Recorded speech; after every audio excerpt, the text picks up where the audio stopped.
Guys നമ്മൾ മഞ്ഞപ്പൊടി കലർത്തിയ വെള്ളം, അതായത് മഞ്ഞപ്പൊടി വെച്ച് ഉണ്ടാക്കിയ വെള്ളമാണ് ഹൽദി പനി എന്ന് പറയും. അപ്പോൾ നമുക്കിത് മൊത്തം ഒന്ന് കുടിച്ചു നോക്കാം. കുറച്ച് അമ്മയ്ക്കും വെച്ചിട്ടുണ്ട്, അമ്മയും കൂടെയാണ് യാത്ര ചെയ്ത് വന്നത്. അപ്പോൾ നമുക്കിതാദ്യം കുടിച്ചു നോക്കാം. ഓക്കെ,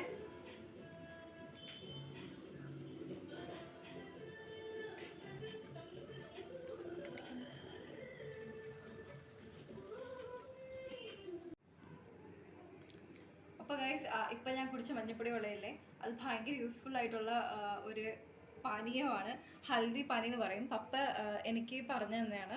അവരുടെ നാട്ടിൽ, അതായത് ഉത്തർപ്രദേശിലൊക്കെ അവർ പൊതുവേ ഇങ്ങനെ എന്തെങ്കിലും ശരീരവേദന എന്തെങ്കിലുമൊക്കെ വന്നു കഴിഞ്ഞാൽ അവർ പൊതുവേ ഈ മഞ്ഞപ്പൊടി വെള്ളമാണ് കുടിക്കാറ്. അപ്പം ഇന്ന് ഞാനും അമ്മയും ഒരു വലിയൊരു യാത്ര കഴിഞ്ഞ് വന്നതുകൊണ്ട് തന്നെ ഭയങ്കര ക്ഷീണവും കാര്യങ്ങളൊക്കെ ഉള്ളതുകൊണ്ട് എനിക്ക് പെട്ടെന്ന് എൻ്റെ പപ്പ പറഞ്ഞു തന്ന ഒരു റെമഡി ഓർമ്മ വന്നത്. അപ്പോൾ നിങ്ങളിത് ട്രൈ ചെയ്യണം. വേദനയൊക്കെ ഉണ്ടെങ്കിൽ കുടിച്ചൊക്കെ നോക്കിയിട്ട് നിങ്ങൾക്ക് ഇത് ഏറ്റിട്ടുണ്ടെങ്കിൽ നിങ്ങൾ താഴെ വന്ന് കമൻറ്റ് ചെയ്യണം. അപ്പോൾ ഓക്കെ ഗൈസ്.